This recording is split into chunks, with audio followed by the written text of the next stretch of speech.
আজ আমরা একটা বিশেষ সমস্যা নিয়ে আলোচনা করব।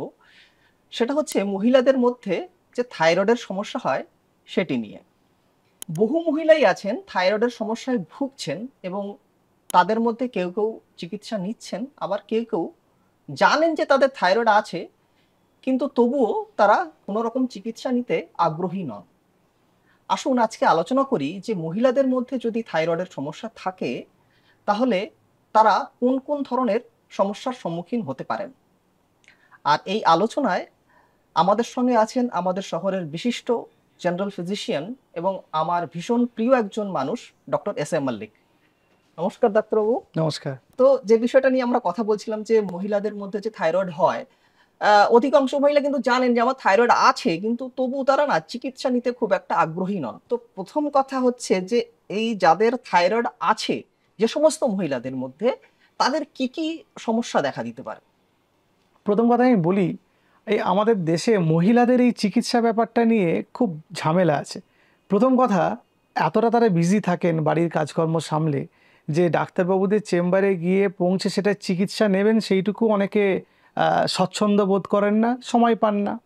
প্লাস অনেকে আর্থিকভাবে তারা স্বাবলম্বী নন, ফলে চিকিৎসার জন্য হয় তাদের স্বামীর ওপর ডিপেন্ডেন্ট বা কেউ বাবা মার ওপর ডিপেন্ডেন্ট। অনেকে কুণ্ঠা বোধ করেন যে আবার তার এই চিকিৎসা করতে গিয়ে খরচ হবে, এইসব ব্যাপারগুলো থাকে।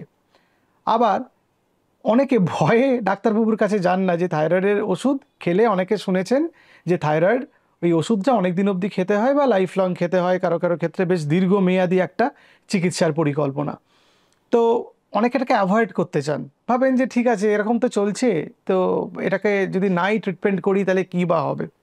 কিন্তু এই থাইরয়েডের প্রবলেম এমন, আপনি মানে আমাদের বডির প্রায় কোনো অর্গান বা কোনো সিস্টেম এই থাইরয়েডের বাইরে নয়। ফলে এটা যদি প্রবলেম হয় এটা চিকিৎসা করা দরকার। সাধারণত থাইরয়েড হলে যে প্রবলেমগুলো মানুষরা ফেস করেন বা মহিলারা ফেস করেন সেটা হচ্ছে একটা লেথার্জি হওয়া, সারাদিন একটা দুর্বল ভাব, একটা ঘুম ঘুম ভাব। এক্স অ্যান্ড পেন নিয়ে অনেকে আসেন, গায়ের বিভিন্ন জায়গায় ব্যথা, কোথাও একটা পিন ফুটছে বা জয়েন্টে ব্যথা, এরকম নিয়ে অনেকে আসেন। কারো চুল ওঠা, কারো কনস্টিপেশন হওয়া। এবং শুধু তাই না, মহিলাদের ক্ষেত্রে মেনস্ট্রুয়াল ইররেগুলারিটি, বন্ধ্যাত্বের মতো সমস্যাও থাইরয়েডের সঙ্গে সম্পর্কযুক্ত। এই থাইরয়েড গ্ল্যান্ড আমাদের গলার সামনে থাকে। এই থাইরয়েড গ্ল্যান্ড থেকে যে থাইরয়েড হরমোন বেরোয় সেটা খুব ইম্পর্টেন্ট, কিন্তু আমাদের পালস রেট কন্ট্রোল করতে হেল্প করে, আমাদের বডির টেম্পারেচার কন্ট্রোল করতে হেল্প করে, আমাদের হাড়ের স্বাস্থ্য ভালো রাখে, কিডনির স্বাস্থ্য ভালো রাখে, আমাদের যে ওভারঅল মেটাবলিজম সেটাকে কন্ট্রোল করে, আমাদের ব্রেন হেলথ এটাকে কন্ট্রোল করে। ফলে আপনি যদি থাইরয়েড প্রবলেম আছে সেটাকে না চিকিৎসা করে অন্যভাবে এই সমস্যাগুলো সমাধান করতে যান, আপনি সফল হবেন না।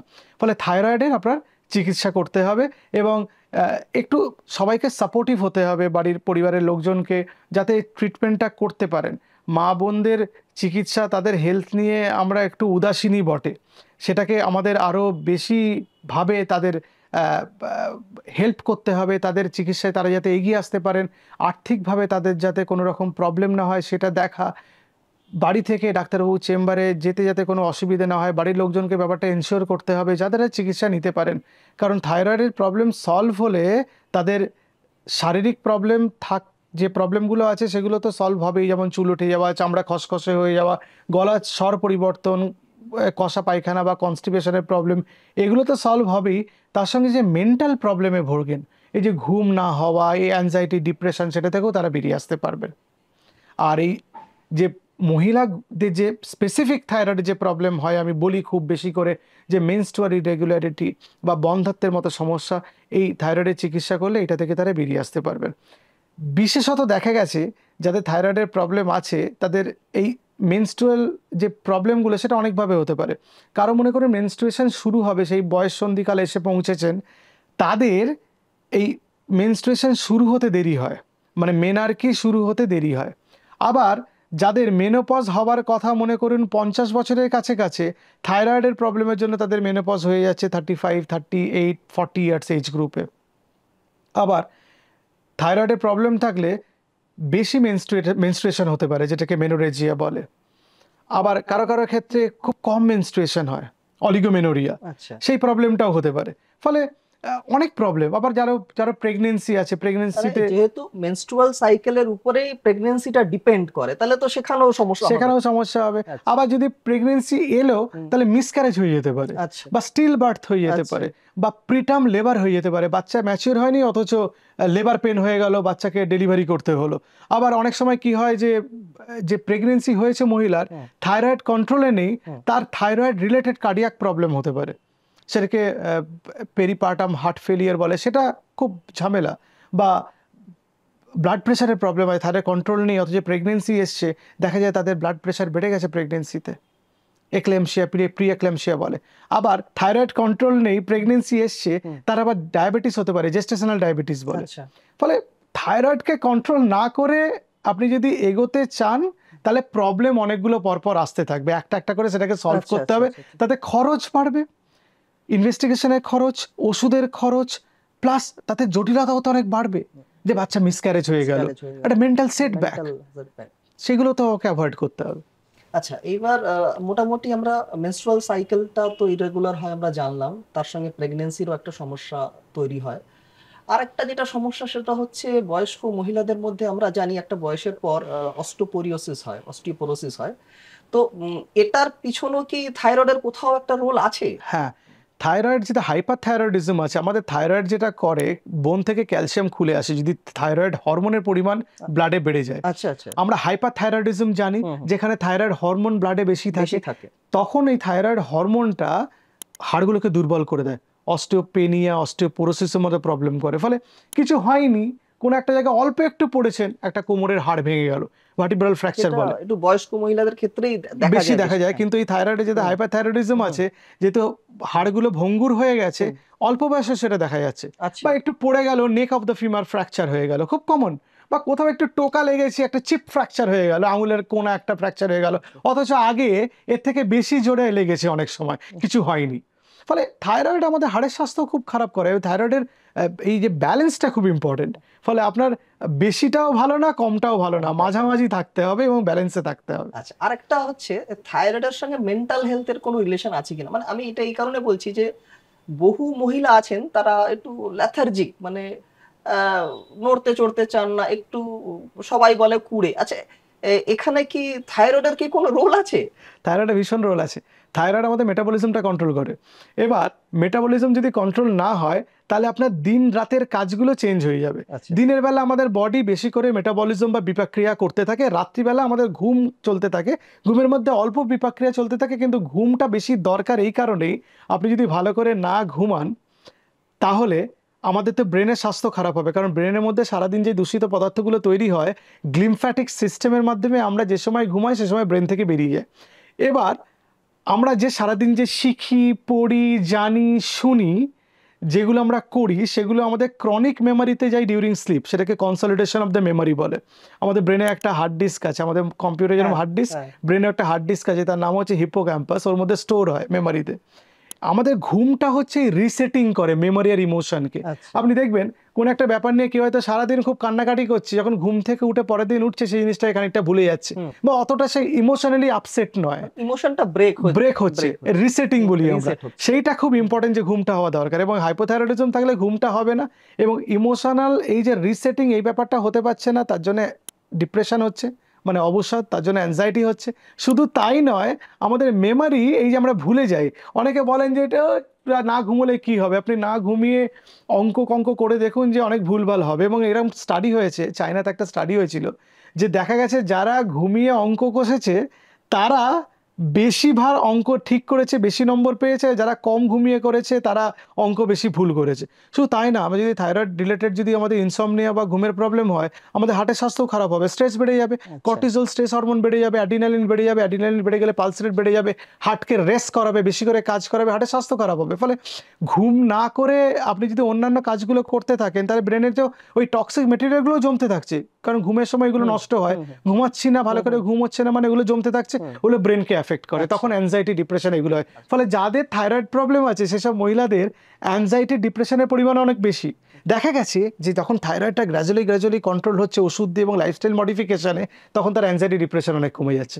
মানে যেটা হচ্ছে যে মেন্টাল একটা স্ট্রেস তৈরি হচ্ছে, অ্যাংজাইটি তৈরি হচ্ছে, এর কারণে হরমোনের ডিসব্যালেন্স তৈরি হ্যাঁ, হচ্ছে, এবং এটাও তো প্রেগন্যান্সি না আসার একটা কারণ। নিশ্চয়ই আমাদের বডিতে যে হরমোনাল ইমব্যালেন্স তৈরি হয়, যে সেক্স হরমোনগুলো চেঞ্জেস হচ্ছে, যে স্ট্রেস হরমোন যেটা চেঞ্জেস হচ্ছে, কর্টিজল এটসেট্রা, সেগুলোও কিন্তু গন্ডগোল করছে। এবং যাদের হাইপোথাইরয়েডিজম হচ্ছে তাদের হাইপার প্রোল্যাক্টিনিমিয়া হচ্ছে। মহিলার বিয়ে হয়নি, বাচ্চা হয়নি, তার ব্রেস্ট মিল্ক প্রোডাকশন হচ্ছে। আর এই হাইপার প্রোল্যাক্টিনিমিয়া, এই যে প্রোল্যাক্টিন বেড়ে যাওয়াটা, এটা ওভুলেশনকে আটকে দেয়। ফলে ওভুলেশনই যদি না হলো, তাহলে তার প্রেগন্যান্সি হবে কোথা থেকে? ফলে এখান থেকেই বন্ধ্যত্ব হচ্ছে। ফলে ইন্টার রিলেটেড, আপনি একটাকে আরেকটা বাদ দিতে পারবেন না। তার মানে যেটা বোঝা গেল যে মেনস্ট্রুয়াল সাইকেল হ্যাম্পার হচ্ছে, হরমোনাল যে ব্যালেন্স আছে সেটা হ্যাম্পার হচ্ছে, বোন হেলথ হ্যাম্পার হচ্ছে, এমনকি কার্ডিয়াক সমস্যাও দেখা দিচ্ছে। একদমই। এখন এত কিছু তো হচ্ছে, তো এখন প্রশ্ন হচ্ছে যে এটাকে তাহলে ম্যানেজ করবেন কি করে, মানে করবে কি করে আর কি মহিলারা? থাইরয়েডের প্রবলেম হলে, থাইরয়েড মানে হাইপোথাইরয়েডিজম যদি হয়, তাহলে তাকে থাইরয়েড রিপ্লেসমেন্ট থেরাপি নিতে হবে, মানে থাইরয়েডের বড়ি খেতে হবে। থাইরয়েডের বড়ি প্রত্যেকদিন সকালে খালি পেটে খেতে হবে। খাওয়ার পর 40 থেকে 45 মিনিট জল বা খাবার খাওয়া যাবে না, এবং এটাকে মুখস্থর মতো খেয়ে যেতে হবে। মাঝে মাঝে থাইরয়েড ফাংশন টেস্ট করে ডাক্তারবাবুর কাছে গিয়ে সেটার ব্যবস্থা করতে হবে, দেখে নিতে হবে যে ডোজের কিছু অ্যাডজাস্টমেন্ট লাগবে কিনা। ডাক্তারবাবু একটা রিপোর্ট দেখে ওষুধ একটা লিখে দিয়েছে, লোকে বছর বছর খেয়ে যাচ্ছে, থাইরয়েড কন্ট্রোলে নেই, ফলে তার প্রবলেমগুলো সলভ হচ্ছে না। সে ভাবছে আমি তো থাইরয়েডের ওষুধ নিয়ম করে খাই, থাইরয়েড ওষুধ তো আমি আর বাদ দিই না, তাহলে আমার থাইরয়েডের প্রবলেম আছে এবং আমি চিকিৎসা করছি, তাহলে আমার এই প্রবলেমগুলো কেন যাচ্ছে না?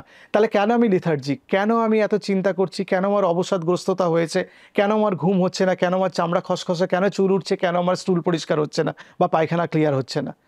কারণ তার থাইরয়েডটা কন্ট্রোলে নেই। থাইরয়েডটা কন্ট্রোল করতে হবে। শুধু তাই নয়, শুধু থাইরয়েডের ট্যাবলেট আর বড়ি খেলে থাইরয়েড কন্ট্রোল হবে না, তার সঙ্গে আপনাকে ডায়েট ভালো করে করতে হবে যাতে আপনার লেথার্জি কম হয়, ব্যালেন্স ডায়েট খেতে হবে, আপনাকে এক্সারসাইজ করতে হবে এবং অ্যাডিকশন থেকে দূরে থাকতে হবে। থাইরয়েডের বড়ি খাচ্ছেন, অনেক মহিলারা আজকাল স্মোকিং, অ্যালকোহল এগুলো সেবন করেন। আমি তাদের উদ্দেশ্যে হাত জোর করে নিবেদন করব, তারা এগুলো বন্ধ করুন, কারণ অ্যাডিকশন আপনার বডিকে খারাপ করবে এবং আপনার বডিতে স্ট্রেস বিল্ড আপ করবে, আপনার অ্যাংজাইটি তাতে বাড়বে, ডিপ্রেশন বাড়বে। এবং শুধু তাই না, স্মোকিং, অ্যালকোহল আপনার বডিতে প্রিম্যাচিওর অন্যান্য অসুখগুলো করবে, ক্রনিক কোমরবিডিটি যেগুলোকে বলি, যেমন হাই ব্লাড প্রেশার, যেমন কোলেস্টেরলের সমস্যা, যেমন ডায়াবেটিস। তাহলে যেটা বোঝা গেল যে মানে এটার চিকিৎসাটাও অতটাও কঠিন নয় আর কি, মানে একটা বড়ি খেতে হবে, একটা বড়ি। তো চিকিৎসার তফাৎ মানে তার হাইপোথাইরয়েডিজম হয়েছে এবং তার চিকিৎসা হওয়ার মধ্যে শুধু একটা বড়ির দূরত্ব। তাহলে এটা তো ওষুধের কথা হলো মোটামুটি। আচ্ছা, কোনো লাইফস্টাইল মডিফিকেশন কি করার দরকার আছে যে সমস্ত মহিলারা থাইরয়েডের সমস্যায় ভুগছেন? থাইরয়েড প্রবলেম হলে যে বেসিক জিনিসগুলো আমরা কনসার্ন হই, সেটা হচ্ছে একটা মাসেল পেন হয়, হাড়ে ব্যথা হয়, এবং অ্যাংজাইটি, ডিপ্রেশন, ঘুমের এই সমস্যা। লাইফস্টাইল মডিফিকেশনে খুব রোল আছে। একটা হচ্ছে খাবার দাবার, একটা হচ্ছে ব্যায়াম বা এক্সারসাইজ, একটা কিছু জিনিসপত্র করা যেটা আমাদের মাইন্ডকে ভালো রাখবে, এবং আর একটা পার্ট হচ্ছে অ্যাডিকশন থেকে দূরে রাখা। যদি খাওয়া দাওয়ার কথা বলেন, অনেকে বলেন থাইরয়েড হয়েছে সোয়াবিন খাবেন না, ফুলকপি, বাঁধাকপি, কেল, তারপরে ব্রকলি, ব্রাসেলস স্প্রাউট, এগুলো খাবেন না, বাঁধাকপি খাওয়াই যাবে না। হ্যাঁ, এরকম কোনো ব্যাপার নেই। অনেক খেতে না বলা হয়েছে। যদি কেউ বাঁধাকপির রস বার করে প্রত্যেক দিন 2 গ্লাস করে এরকম টানা 6 মাস খান, তবে তার এফেক্ট হবে, গ্লাইকোজেন যদি থাকবে আর কি। কিন্তু সে আমরা যা বাঙালিরা বাঁধাকপি খাই সপ্তাহে 1 দিন কি মাসে 3 দিন, তাতে কিছু যায় আসে না। সয়াবিন খেতে পারবেন, প্রত্যেকদিন না খেলেই হলো। ফুলকপি, বাঁধাকপি সবই খাওয়া যায়।